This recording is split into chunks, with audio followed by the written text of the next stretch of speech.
OK， 大家好，我是在动漫 S 发哥。说今天我们要讲的就是 Grand Archive 的 PTM Series 的新弹的 spoiler， 就是提前预告啦。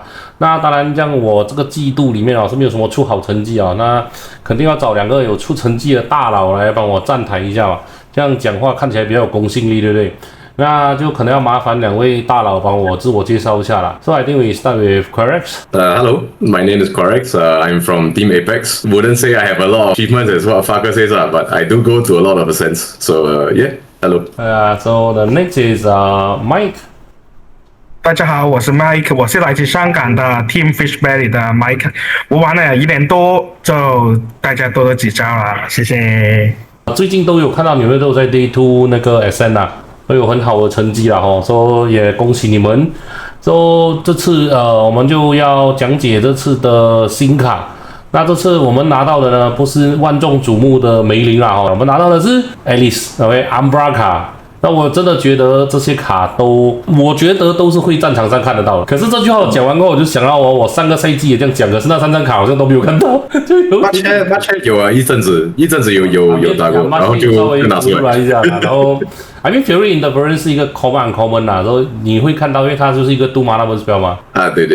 呀，这次我真的觉得这3张卡很强，然后我们很强，我真的觉得很强，然后我跟大家一起来看一下。OK， 第一张是 UR 卡。OK， 它的卡图真的非常的赞。那它的卡名呢叫 Ticket to the Afterlife。OK， 是一个0 cost 的 Umbra Regalia。它本身的效果也很简单，就是你的墓地的 Spectre 这个卡的效果会减1费，然后你的 Spectre 在墓地发动也会减1费。但如果你是爱丽丝的话，就有这个爱丽丝的 bonus。2费横置的话，就可以除外你的墓地一张 Spectre 卡，然后你会恢复2点生命。这个效果我觉得还是蛮直接暴力的啦。So， 这样我们是先从 Quarax 开始，你有什么想要讲的吗？关于这张卡 You know, this card looks like it's a very good discount ticket in the Spectre deck. 因为有很多卡像 Ephemerate 能够折扣1费嘛，然后现在有出的新的 spoiler 像 Rosewing Hollow 跟 Maledictum Vitae. So these cards also are affected by the discount because they are Spectre cards, which will really help the engine of the Spectre, the Horn counters. Yeah, the Horn counters. Yeah. But the thing is, because the Spectre Horn counter, it works like when a Spectre dies, then you get the Horn counter. But if the creature was ephemerate, means when it dies, it leaves the battlefield. So there's no Horn counter, right? If I'm not wrong. Yes, that's correct. Yeah, that's not considered as dead lah. Yeah, I mean, I assume you have to play stuff like Sacrifice, so Cremation Ritual, Primordial Ritual, and the Primeval Ritual. Maybe not that one, but the first two for sure. I think it might be a staple in at least level 2 decks because it's very good at using the Spectre abilities from graveyard. And the level 2 heal is quite relevant because most of the time I think once you go level 2, you activate your first Umbra card, you will eat 7 damage. So you for sure want to run heal in Alice.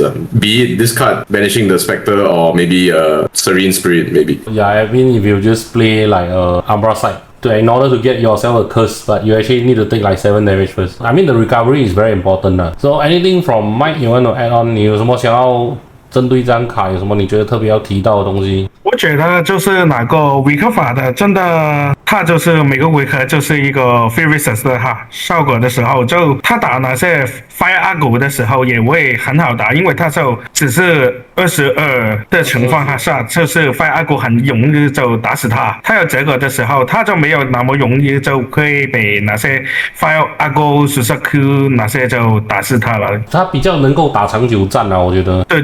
然后那个减1费的话，其实就一定程度上来讲我觉得加强了不只是爆发力，我觉得很大程度上也是可以加强它的续战力，因为他们本身的卡组都是从墓地上来的，所以它其实只是把手盖上去做费用啊。因为它那个 Alice 的 Level 1的效果，就每个回合都会把那些卡从 deck 到那个 grave， 所以我觉得它只需要用手牌，就是把 memory 都用哪些 grave 的卡就可以了，我觉得。对啊，就是一直要想办法堆卡进去的。对，加那个 Hunter counter。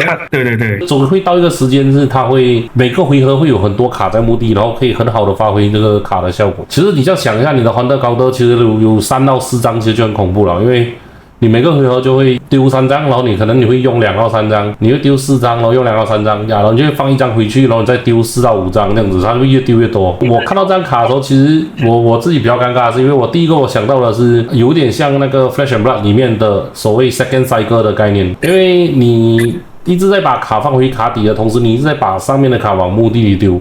所以如果当你的 Horn Counter 有超过4到5的时候，其实可能用不了多久，你就会出现所谓你知道你的卡是怎么排列的一个情况。然后那个 Banish 的效果其实就很好的可以帮你解决掉，就是说有一些你后期不想要看到的卡，你可以先把它除外掉来恢复这2点。之后呢，你知道了我要的卡下一个回合就会这样子来。然后这样子的情况，那个战绩就会完全不一样。但是它能不能够 Umbra 啦？因为毕竟它只到 Level 2，它只有22点血，还是很少。所以我就在想，它能不能够撑到那么久是一个问题。因为那个2点的恢复哦，我觉得是看起来不多不少这样啦，感觉快我觉得有点手里的地少成多 ，it all adds up. Yeah, but the thing is like because it's only level 2 life total itself is just too low. So if you just your opponent just hit like a running frame for 11, then you can recover also will die. Now we are talking about the second card, the Grave. I don't know how to pronounce it. Gateau. I also don't know. Grave Gateau, I think. Okay, yeah, it's an item spectral food. So it's a Hindle and you sacrifice it, put a buff counter on the target ally. Spectre ally, and then it's an Alice bonus that is ephemeral 1. How do you think about the card? I think simple but strong here. This can do 2 times, so you can pay for time and after grave and you can do it again. So this means you can get 2 buff counter in your allies. It's very good for the early game. You can push the ally to the pressure to the opponent. Yeah. But it's a Hindle, so actually when you play right the turn, it doesn't really affect the board directly. Like it's like it takes another turn. Yeah. But I think for me, it's like the good thing is it's a fast speed card. So you can actually put a buff counter on your Spectral ally at fast speed. So you will affect the board state by a bit. It's definitely not Forest Cake because it doesn't draw you a card. I think they learned their mistakes from Forest Cake. First of all, number 1, it doesn't draw you the card. Number 2, it's easier on judge rulings. Because if you remember back then, Forest Cake cost a bit of ruling issue because people don't know when you get opportunity. But now this card got no such thing. You have to sack it. So like for example, like you have 2/1/1 Spectral ally. And then your opponent maybe have like a limited guide. So by right he can kill one of them. But if you have this in the field, which is already untapped, okay? So your opponent cannot kill anyone. He can just go to face because no matter which one he attack into, then you will just give 1 buff counter into it, right? Then the creature will just survive, and then the next turn you can actually just kill the spectral guy anyway. So you will be facing the problem that you will kind of can protect your creature slightly just a little bit You play back. I don't think this card very strong. I think I wouldn't play this from my hand. Only pay from the grave. I wouldn't play it from the grave. Yeah. Yeah. Because it doesn't draw you the card. So it's you -1 and you have to wait a turn. I get that the buff counter is at fast and it can affect combat. But as a Spectre deck, I want my allies to die, unless they are ephemeral. I get what you mean. Yeah, this is true. So if I mill it, then because of the mastery, you'll go back. Then 不用白不用, then okay lor, I use it. Yeah. Now if you think about it, if you lose 1 card, it's not worth that 1 card. So let's just move on to the next card, which I think is very strong. And also one of the main reasons I think why this deck can survive until second cycle. Yeah. This card very strong. I was like, just way too strong. So who wants to start first? Mike can start. Okay, I think this card is very crazy because you can banish 6 cards from the grave to activate this card, and this card is a very light Sword of Force, but you can also deal the damage. So I think this card is make Alice can pay in the meta because sometimes now the meta many lowing Tristan, they need to use the attack to finish the game. Then you can use this card to end the combat phase. Also, you can deal free damage to target. I think it's very good, and also you can use this only in you have 1 hand because you can use banish 6 cards, and this is not like Sword of Force. You can counter by using the materials. So I think it's a very strong card in Alice, yes. Yeah, the effect itself to me is like because the only water used to have the ability to end the battle phase. So now Umbra actually also have this ability, which means you can actually play like fire allies or you can play like wind allies, so you can also still end the battle phase.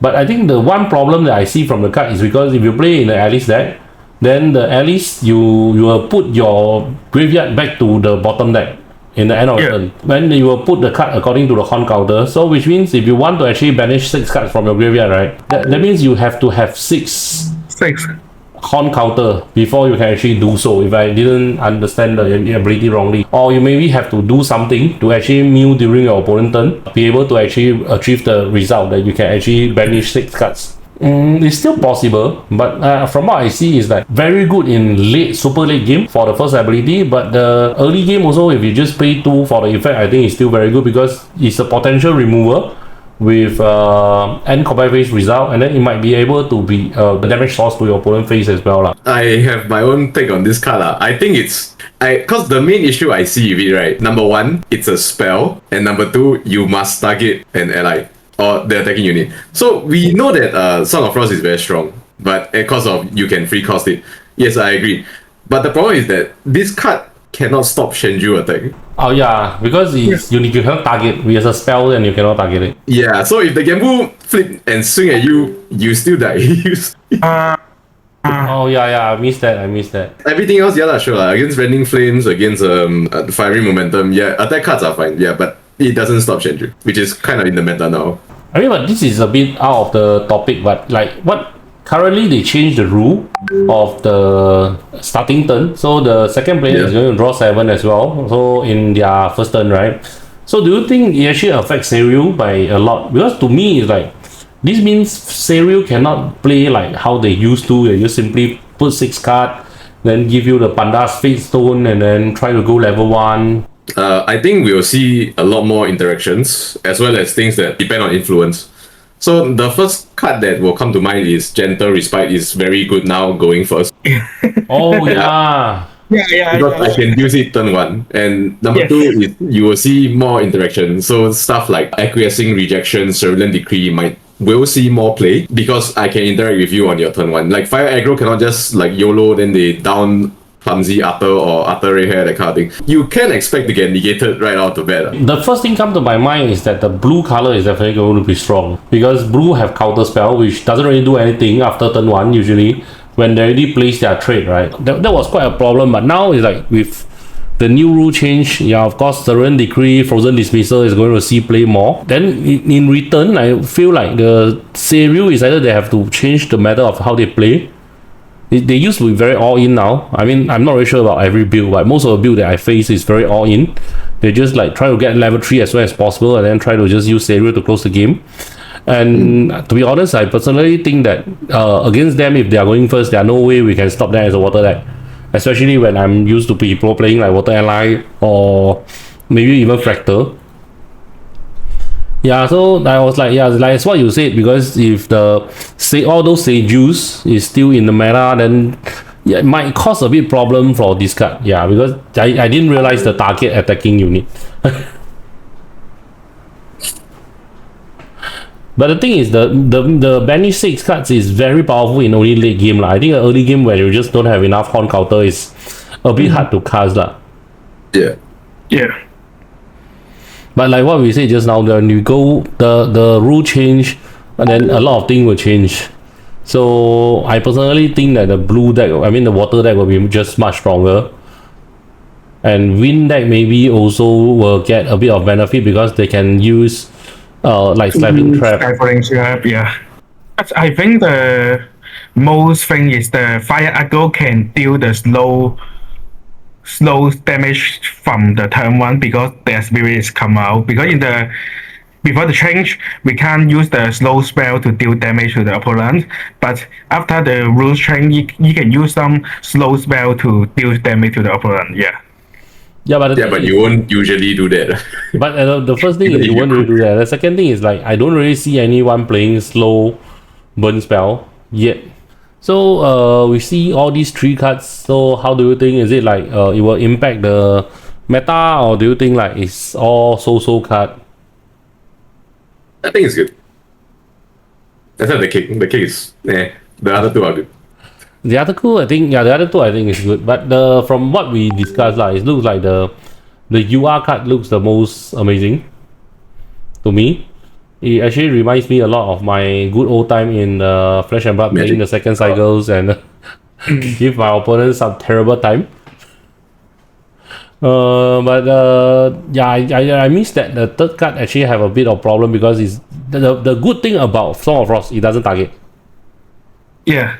But this one, because you have a target, so if you can't target the attacking unit, means you can't stop the combat phase. I did miss that. That's why I cannot stop Gembu is another problem. And Gembu is, I see a lot of people is going to play Gembu after the rule change. Trust me, the blue deck is just so good now. And Gembu is the first deck that come to my mind that you will want to play. The what's it called? The Frozen Dismissal and the Cerulean Decree. Yeah. So I think you remember your spoiler from this season, Parker? Yeah. I remember this. I have a feeling that the card might be played. I feel that the entire Alice deck is counted by censor. Yeah, true. Yeah, and the way to get around censor, now you can pay for the Kindle with the horn counters. Okay, yeah, true. Because the time the discussion we had was that you cannot 炸 lantern because you cannot Kindle to 炸 the lantern. Yeah, But because censor doesn't affect this problem. And you will most likely always have fire cards from your mastery. Yeah, true. So I think that card might see play. Okay, can. Yeah, the Rapid Combustion actually the Kindle 4 and then it's a 4 to cast. Destroy target item or memory cost 0 or reservation cost 3. But there's a restriction that is only for the card that enter the battlefield that turn. Yeah. So if let's say you draw after your opponent actually, your opponent actually just cast it on turn 1 and you have that on turn 2, then you might not be able to. I sure run 4. Yeah, but if you want to run, you might not want to run the Kindle one. You might just run reduce to S. It's safer, but so you don't want you draw it, but you can't destroy it, then it's like that. True, but maybe I run both. Like for sure, I'll run reduce, but maybe as a 1-off or 2-off. Okay, but the thing is, what color you think is most suitable for Alice from what we see now? Is like fire, you think?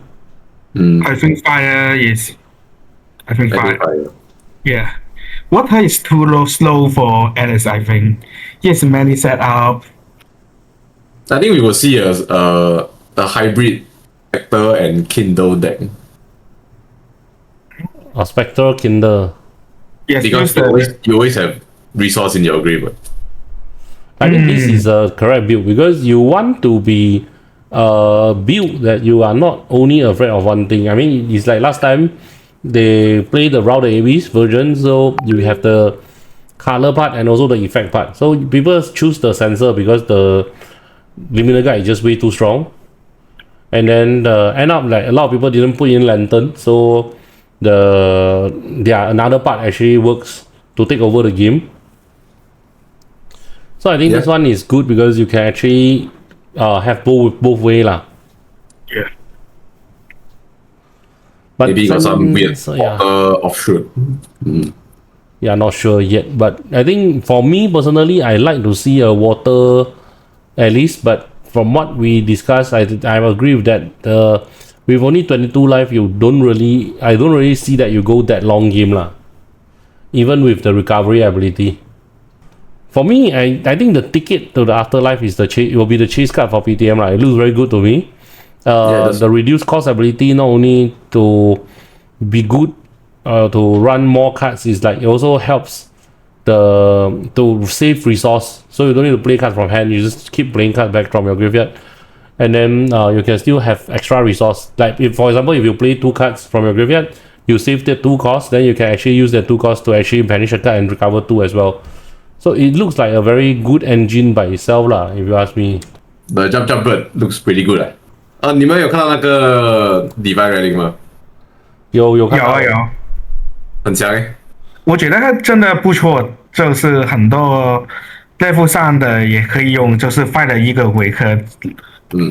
我觉得 next set reduce to S 4张confirm 全部人都带 reduce 上门了，都炸掉。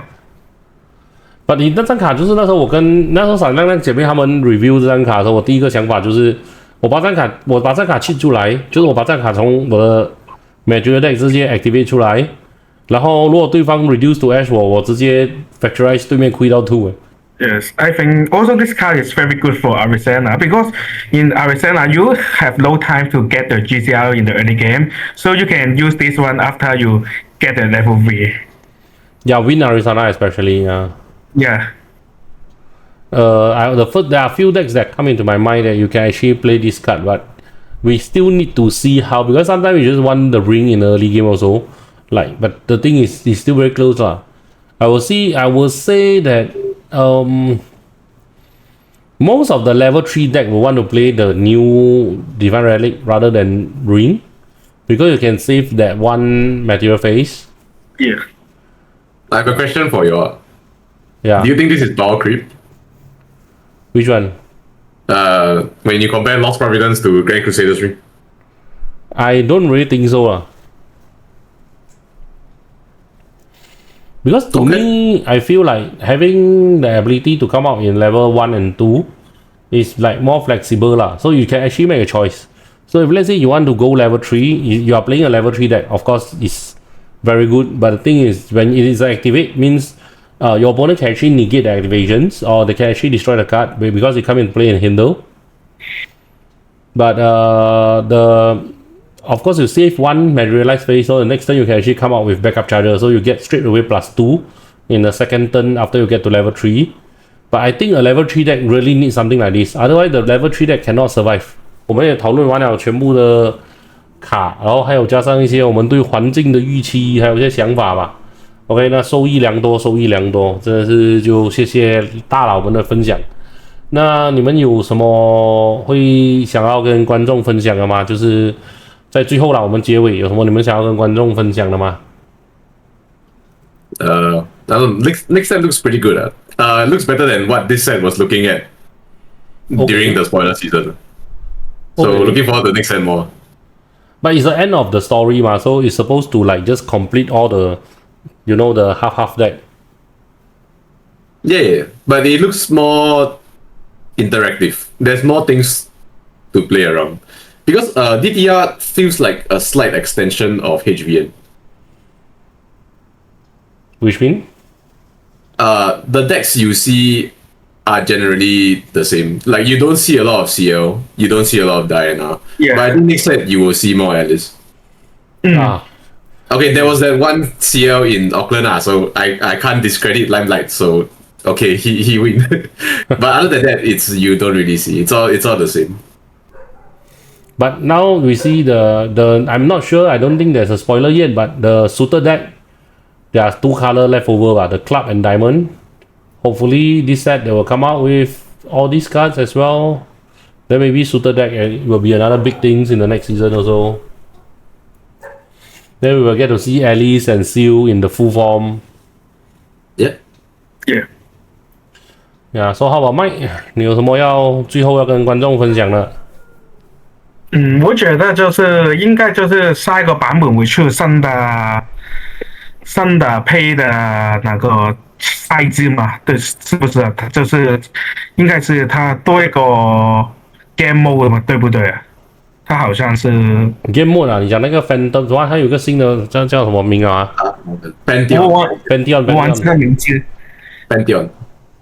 对，我觉得我是蛮期待哪一个的，它是说是不是那麼 competitive 的那個？你要送出部電話先。對，就是那個不是那麼 competitive 的，就是我對也是很期待的，對。Yeah, and definitely looking forward to like how Grand Archive goes lah. There are a lot of things going on, new boosters coming in. The Akiba Ascent, which I suppose will be the largest ascent in the world for Grand Archive, and the 那个 new format also coming in. Then 我们的 Southeast Asia region 也是有 like Grand Crusader Cup 这种就是比较 regional 的 event. So we can really see the effort from Whips lah. They are trying to grow the community here. Yeah. So yeah， 大概今天就聊到这里啊，讲的有点长，不好意思。No problem. Yeah, thanks a lot. So 这样大家好，就这样子的话，这边就是我是爱动漫也爱生活法哥，然后特别感谢我们的特别来宾 Quarax， 然后还有 Mike。Yeah， 这是我们 preview 的3张卡，你们有什么意见的话，欢迎你们在下面跟我们一起分享留言讨论，然后有机会我们下次再见。拜拜。